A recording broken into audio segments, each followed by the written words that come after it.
Baiklah, selamat siang, Bapak dosen dan teman-teman siswa.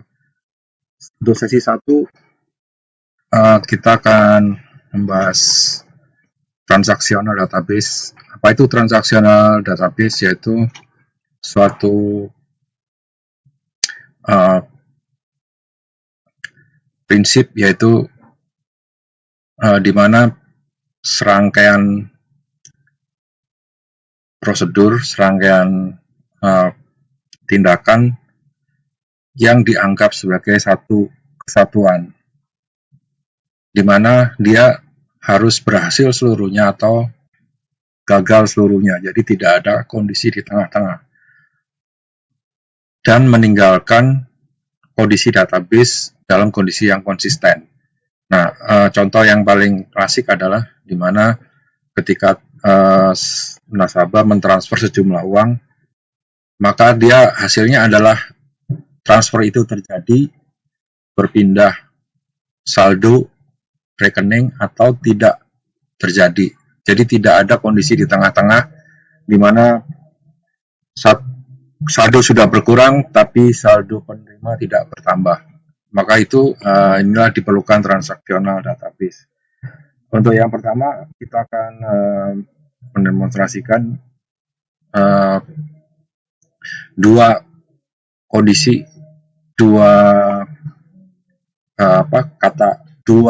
perintah yang umumnya dipakai, yaitu commit dan rollback. Commit adalah ketika dia dieksekusi, sedangkan rollback adalah mengembalikan kondisi sebelum perintah-perintah itu dilakukan. Kita akan contohkan untuk yang kondisi di mana tidak diberikan suatu perintah commit yang nantinya tidak akan merubah kondisi apapun di dalam database tersebut. Ini adalah rutin yang kita injeksikan ke dalam database, akan kita panggil rutinnya call transaksi 1.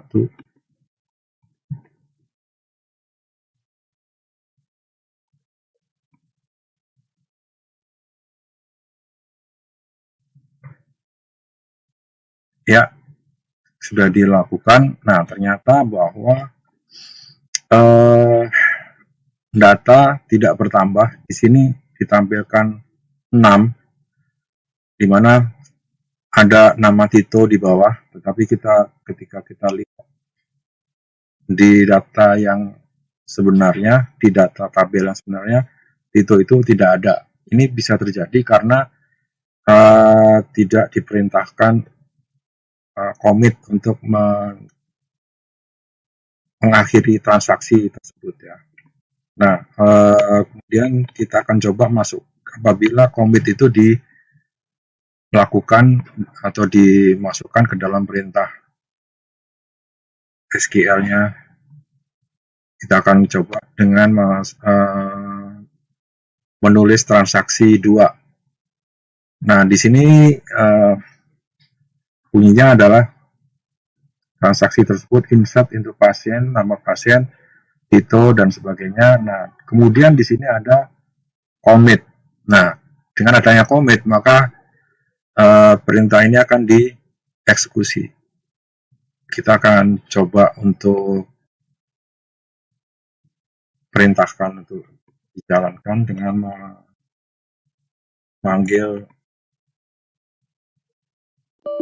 memanggil prosedur transaksi 2. Transaksi 2.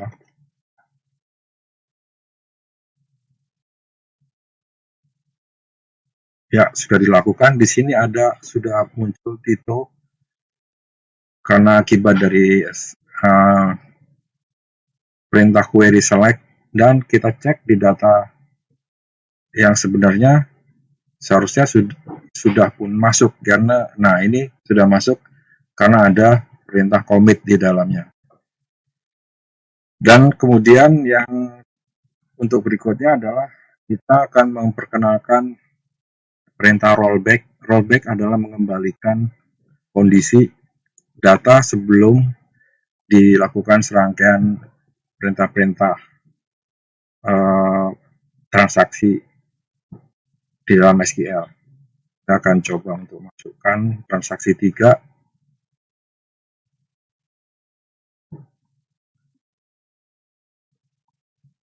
Transaksi 3 bunyinya adalah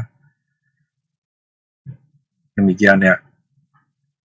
Dimulai dari sini, update pasien, set nama pasien sama dengan danar, where pasien, ID pasien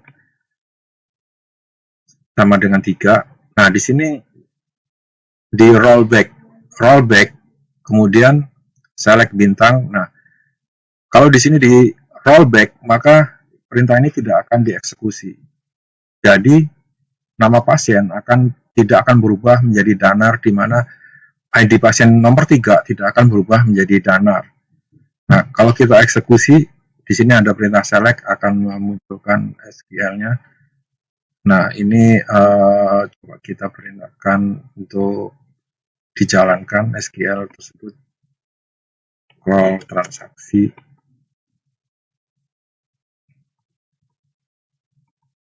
3. Call transaksi 3, maka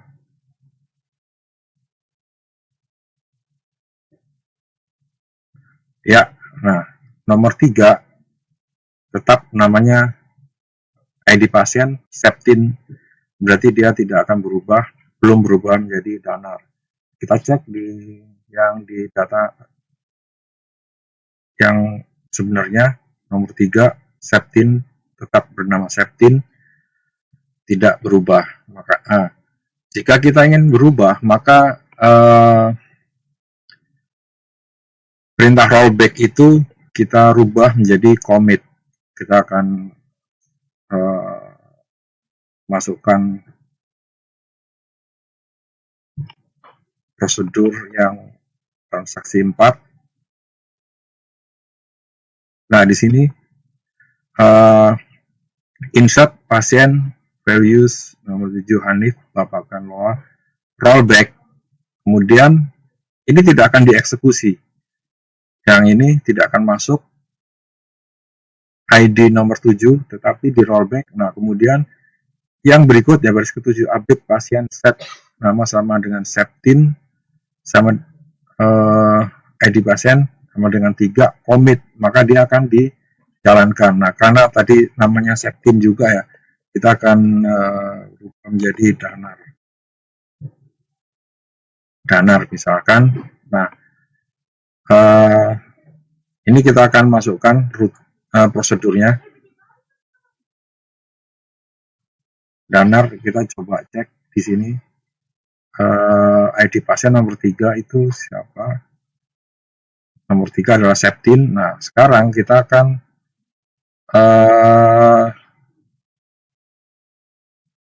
memerintahkan atau memanggil prosedur nomor 4.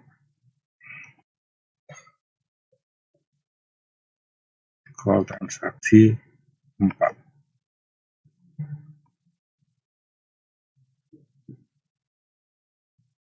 Nah, di sini sudah berubah menjadi danar. Dan dia di data yang di SQL-nya sudah juga berubah menjadi danar. Nah, nomor 7 itu tidak ada, yang bernama Hanif tadi tidak masuk di dalam prosedurnya, itu tidak akan dieksekusi. Kalau kita lihat tinjau kembali routines-nya, kita lihat routines di sini. Di sini kita baca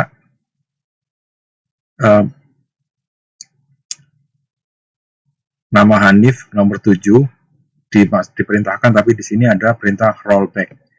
Nah, itu ada rollback. Kemudian yang berikutnya adalah kita memperkenalkan atau mempelajari yang dikenal dengan save point, yaitu di mana kita bisa mengembalikan suatu perintah atau query ke save point-nya yang kita kehendaki.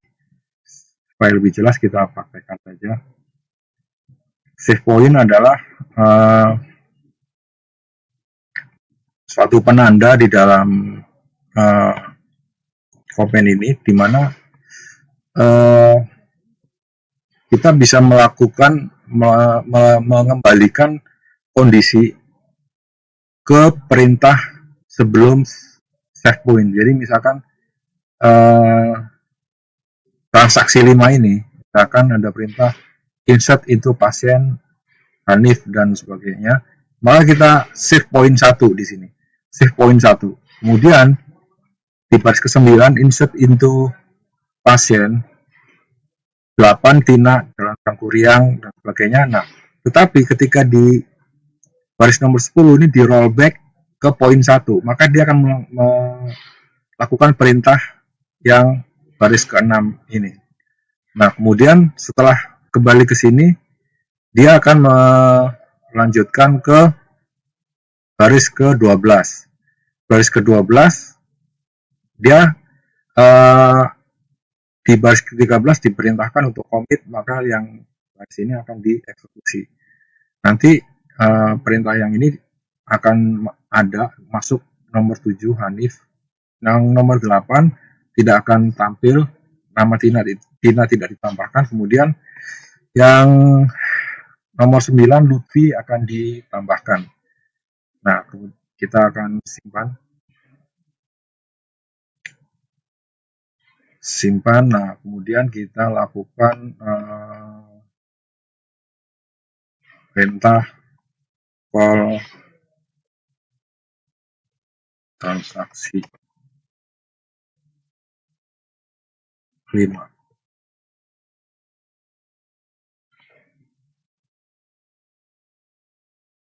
Nah, ya benar, berarti yang Hanif masuk langsung melompat ke 9. Jadi nomor 8-nya tidak masuk. Nah, kita cek di data yang sebenarnya.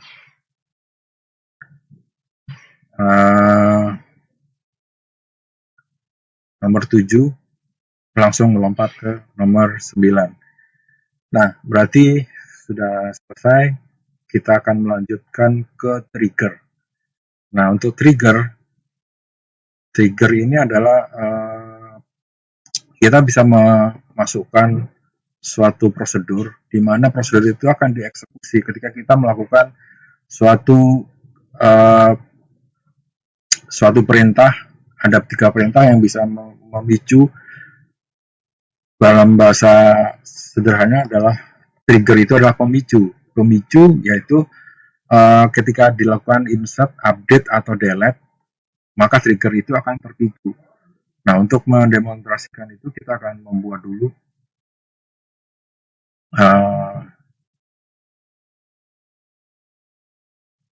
tabel yang akan digunakan, yaitu ID obat dan transaksi obat. Kita lakukan di sini.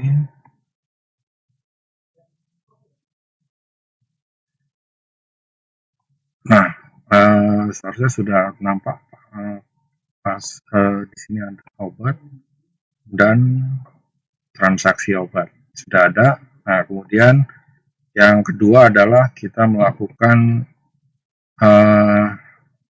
relasi. Relasinya kita akan lakukan secara komen saja. Kita akan lakukan di sini.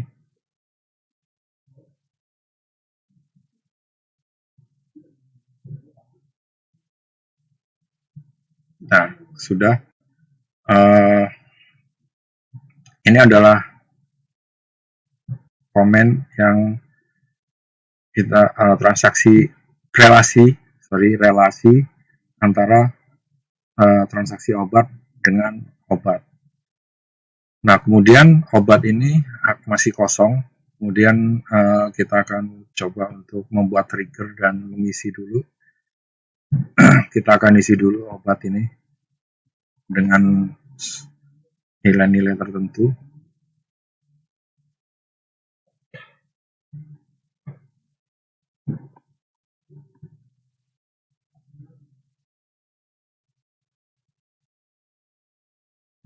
Ya, sudah ada isi di dalam obat ini.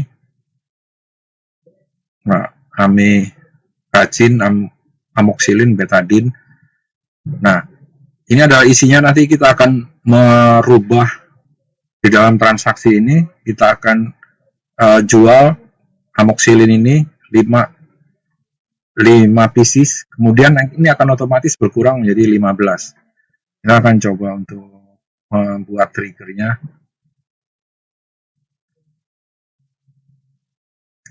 Ini adalah trigger.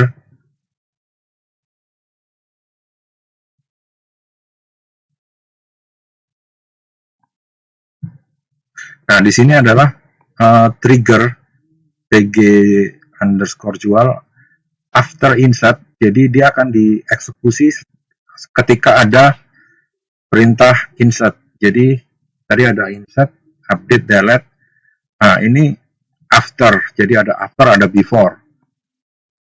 Jadi kita bisa memicu trigger ini berdasarkan waktunya, entah itu after atau before. Nah, kemudian ada perintah insert, update, atau delete yang mempengaruhi memicu trigger ini, yaitu di sini adalah for each row, untuk setiap barisnya akan diupdate. Update-nya sejumlah apa? Sejumlah stok dikurangi new jumlah, di mana ID obat sama dengan new ID obat. Nah, ID obat yang kita masukkan akan dikurangi sejumlah jumlah tertentu yang akan dimasukkan di dalam transaksi obat. Nah, ini kita akan, untuk jelasnya kita akan save saja. Nah, ini triggernya sudah masuk. Nah, kemudian transaksi obat ini kita akan kita pengaruhi, kita melakukan inserting di sini ya. Nanti akan apakah jumlahnya terpengaruh di dalam itu. Nah, kita akan insert di dalam ID obat supaya dia seolah-olah ini terjadi transaksi penjualan obat, yaitu ini nomor transaksinya, kemudian ID pasien, ID obatnya adalah ID obat nomor 2. Jumlahnya adalah 5, jadi ada pengurangan 5. Nah, coba kita eksekusi. Apakah berkurang? Betul berkurang 5. Nah, jumlah kode obat nomor 2 akan berkurang 5. Di sini tadi kalau kita cek. Nah, di sini tadinya 20 ya, di sini berkurang menjadi 15. Nah, bisa kita lakukan lagi transaksi. Misalkan ini 15, kita lakukan lagi, misalkan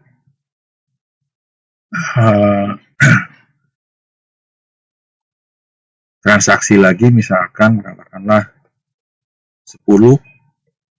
Tadi 15, kita kurangin jadi 10 misalkan, maka dia akan berkurang. Wah, ini ada error ya.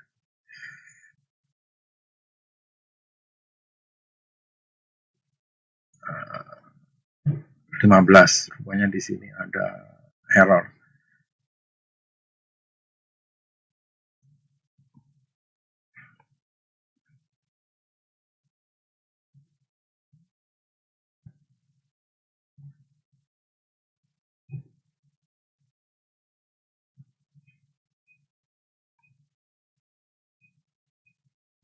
Oh, duplikat entry. Jadi di sini ada duplikat.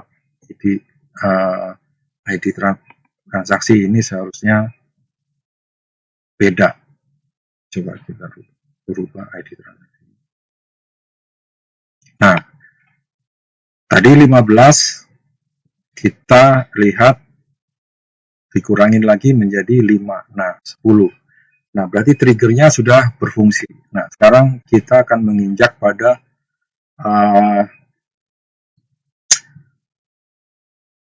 duplikasi atau replikasi data. Selamat siang, Pak dosen. sekarang saya ingin mengawali sesi kedua, yaitu replikasi. Ini adalah komputer master, dan kita akan langsung nyeting ke slave. Slave di sini yang saya gunakan adalah Ubuntu, adalah versi turunan dari Ubuntu juga. Jadi pertama yang kita lakukan adalah membuat database dulu, kemudian mengimpor database dari master. Nah, database rumah sakit sudah kita buat. Langkah berikutnya adalah kita melakukan import. Importnya saya lakukan dengan menggunakan fasilitas Google Drive ya.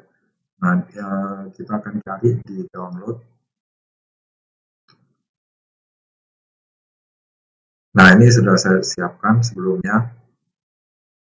Lalu tinggal kita import saja.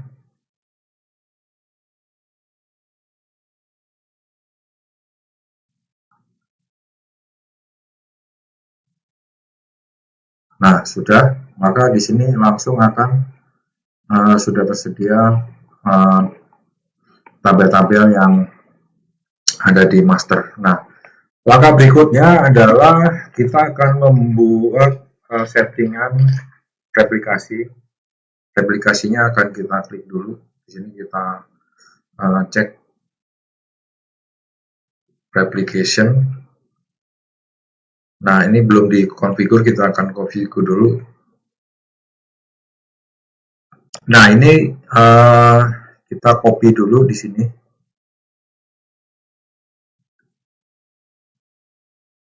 Kemudian kita isi namanya, tanpa nanti kita klik go-nya nanti belakangan. Kita ini username-nya.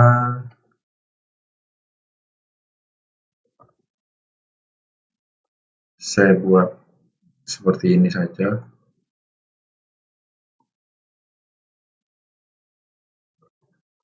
Kemudian hostnya 192.168.1.1. Nah, di sini kita tidak klik go, tapi kita akan coba ini copy dulu.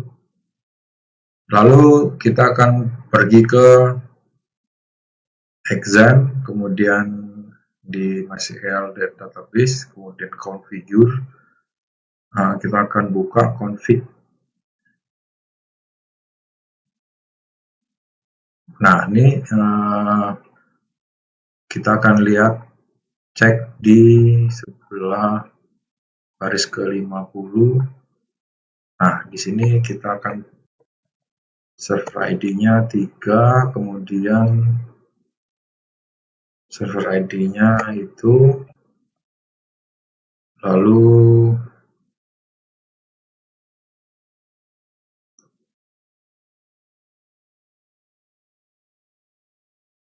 ini kita replicate to DB,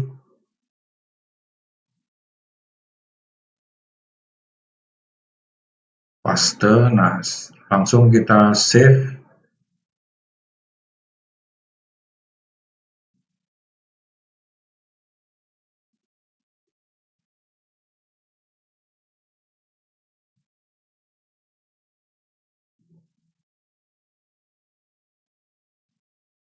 Ya, sudah selesai. Maka sekarang langkah berikutnya adalah restart exam. Kita restart examnya, restart all.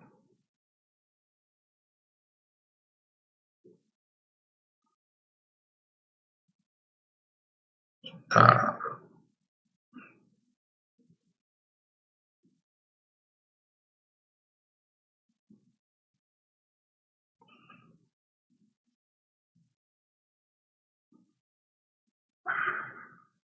agak sulit.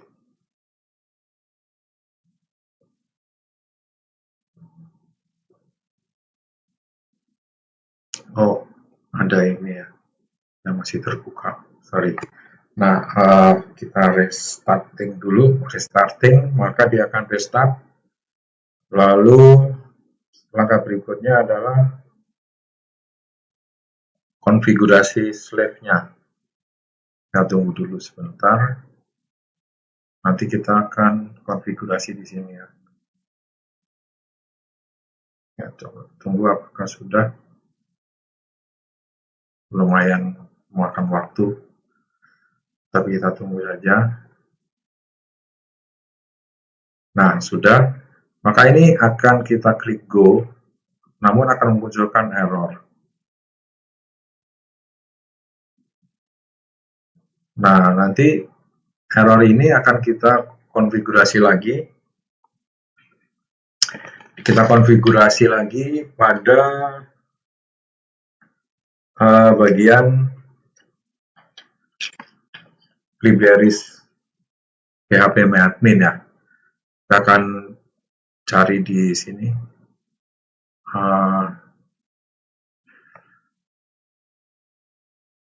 opt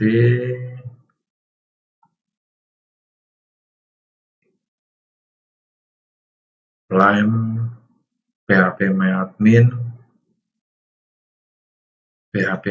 di sini, terus libraries. Nah, lalu di sini kita cari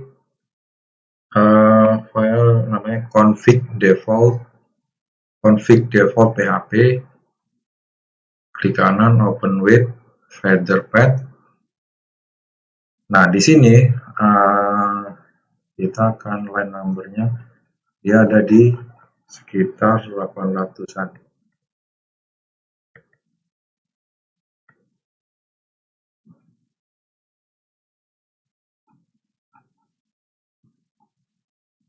Nah, ini masih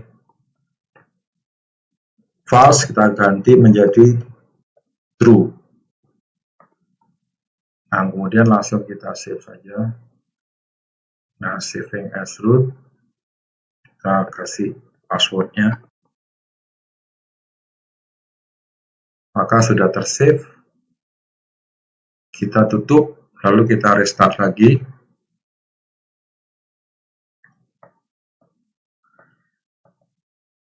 Restart all.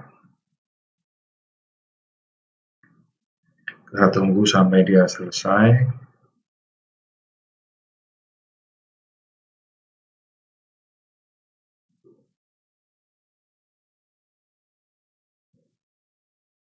Selesai, nanti kita akan menjalankan MySQL.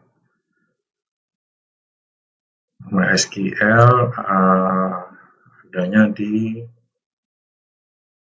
kita siapin dulu ya, di lamp, kemudian bin, kita open terminal di sini. Kemudian di sini kita masuk ke super user.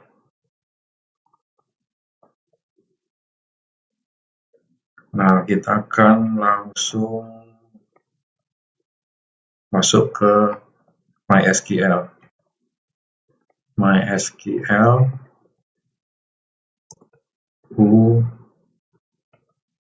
Root. Nah, kita sudah masuk MySQL. Kemudian kita akan catat dulu. Ini kita akan catat. Kita akan foto saja.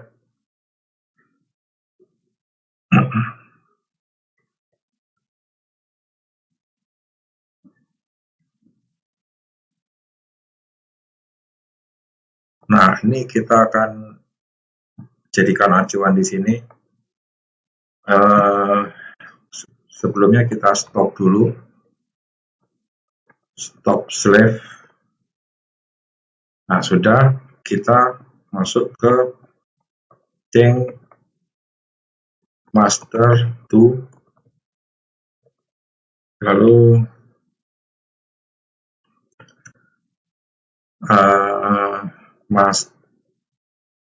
master user, sama dengan saya settingnya ini ya.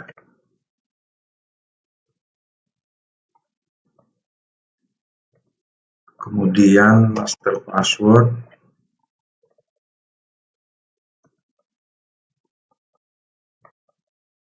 sama dengan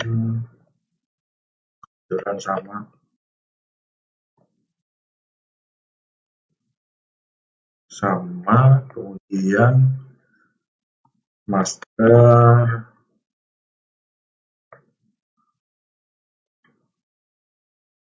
sebentar master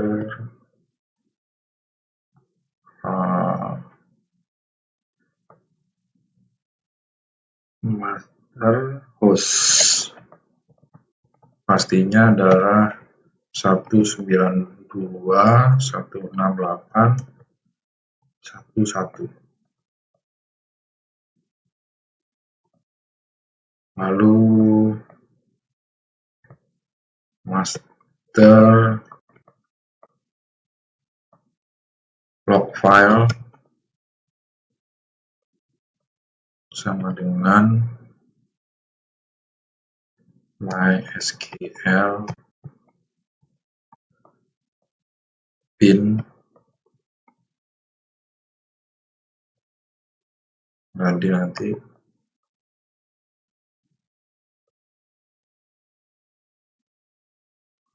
0009 ya 9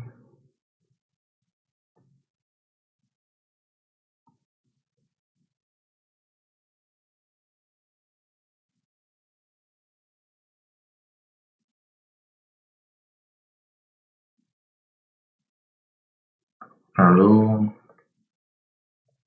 master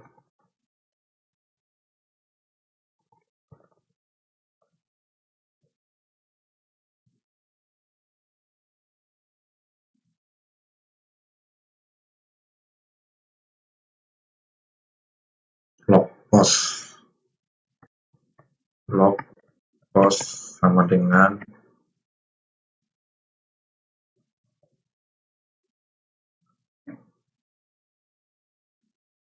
358 terus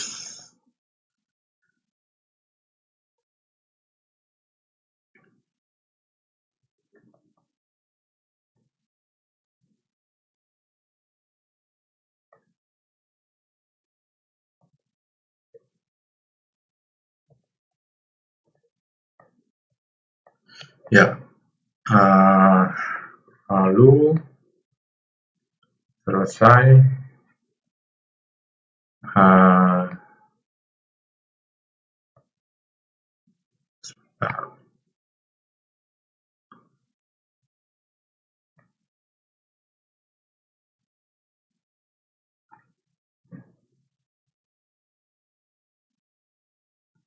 kita belum start slave ya.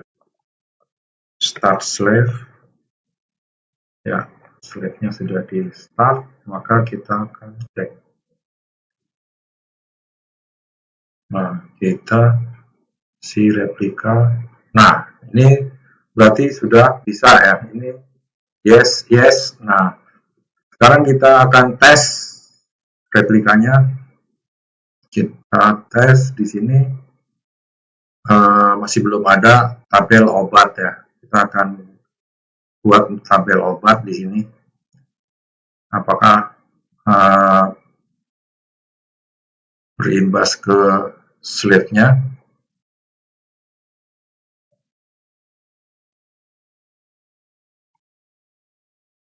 Obat, coba create table.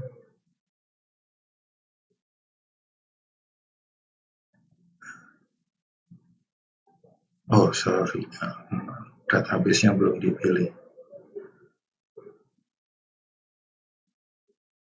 SQL create table obat go. Nah, berhasil. Kita akan cek di slave-nya apakah ada. Seharusnya sudah masuk. Nah, sudah ada di sini ya. Obat sudah ada di sini. Tadinya tidak ada obat, tapi kita cek di dalamnya apakah ada. Browse di sini belum ada isinya. Kita akan isi di tabel Mas Sakit tadi belum di refresh. Nah, ini tabel obat ya. Tabel obat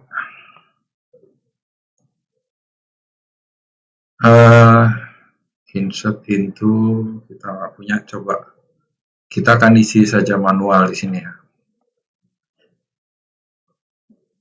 Misalkan di sini 1, kemudian kode obatnya A001,